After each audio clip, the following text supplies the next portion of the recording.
ওই করিমুদ্দি, আজকের প্রথম রুগীকে চটপট পাঠিয়ে দাও দেখি আমার চেম্বারে। ডাক্তার সাহেব, আমাকে মৌমাছি কামড় দিয়েছে, খুব ব্যথা হচ্ছে। তাহলে ওর ওপর আমি একটা মলম লাগিয়ে দিচ্ছি, সব ঠিক হয়ে যাবে। কিন্তু মলমটা লাগাবেন কিভাবে? মৌমাছি তো এতক্ষণে অনেক দূর চলে গেছে। আরে বাবা, মৌমাছির ওপরে না, মলম লাগাবো যেখানে কামড় দিয়েছে সেইখানে। আচ্ছা ডাক্তার সাহেব, তাহলে তো আপনাকে আমার সাথে আমাদের পাট খেতে যেতে হবে। কেন আমাকে আপনার সাথে পাট খেতে যেতে হবে কেন? কারণ ওখানে আমাকে মৌমাছিটি কামড় দিয়েছে। আরে বলদ, আপনার শরীরে যেখানে কামড় দিয়েছে সেখানে মলমটি লাগানোর কথা বলছি। ও, তাই বলেন। তো এইবার বলেন কোন জায়গায়? ডাক্তার সাহেব, মৌমাছি কামড় দিয়েছে আমার আঙ্গুলের মাথায়। আচ্ছা, কোনটায় কামড় দিয়েছে?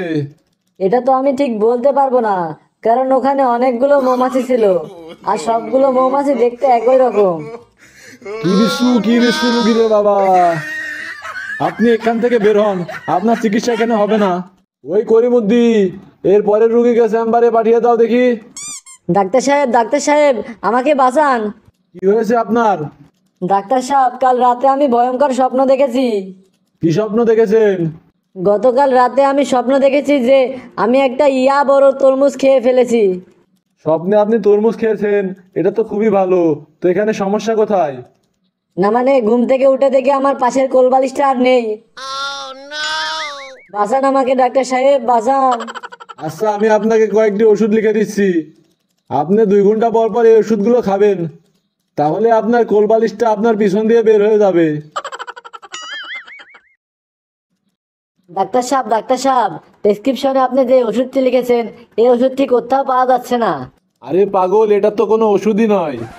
কলমের কালি বেরোচ্ছিল না, এই জন্যে আঁকিয়েছিলাম। আঁকানোর আর জায়গা পেলেন না, প্রেসক্রিপশনে আঁকাতে হলো। আপনার এই আঁকাআঁকি চক্করে আমি সব দোকানে চক্কর দিয়েছি, আর জিজ্ঞেস করেছি এই ওষুধটি আছে নাকি। তা দোকানদার দেখে কি বললো? একজন বলল আজকে অর্ডার দিয়ে যান, কালকে এনে দেবনি। আর একজন বলে এই কোম্পানিরটা শেষ হয়ে গেছে, অন্য কোম্পানির দেই। আর একটা দোকানদার তো বলেই ফেললো এই কোম্পানির ওষুধটি খুবই রেয়ার, 200 টাকা বেশি লাগবে। কি সাংঘাতিক দোকানদার রে বাবা। এর পরের রুগীকে পাঠায় দাও। বলেন আপনার সমস্যা কি? ডাক্তার সাহেব, ডাক্তার সাহেব, আমার শরীরটা খুব খারাপ, বনবন করে মাথা ঘুরে আর পেট ব্যথা করে। বুঝেছি, আপনার শরীরে ভিটামিনের ঘাটতি রয়েছে।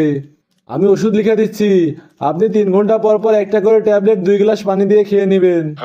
আচ্ছা ডাক্তার সাহেব, তাহলে দিন। আচ্ছা, আপনার দাঁত ভাঙলো কিভাবে?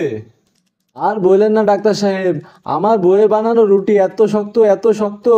কেন আপনি আপনার বউকে বলতে পারেন না রুটিগুলো নরম করে বানিয়ে দিতে? এইটা বলতে গিয়েছিলাম বলেই তো বউ আমাকে রুটি বানানো বেলনা দিয়ে মেরে দাঁত ভেঙে দিয়েছে। বলেন কি, কি সাংঘাতিক বউ রে বাবা। ঠিক আছে, আপনি এখন আসতে পারেন। ডাক্তার সাহেব, ডাক্তার সাহেব, আমার চোখটা সারাদিন লাল হয়ে আছে, আর টপ টপ করে চোখ দিয়ে পানি পড়ছে। দেখেন তো ডাক্তার সাহেব। আপনি তো দেখছি চশমা পরেই চলে এসেছেন। আমার চশমার দোকানে চশমা কিনবে কে? আপনি এই চশমাটি সব সময় পরে থাকবেন, খেতে, বসতে, হাঁটতে, মুততে, শুতে, সব সময়।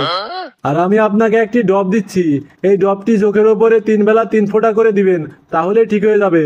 আচ্ছা ঠিক আছে ডাক্তার সাহেব, আমি তাহলে আসি।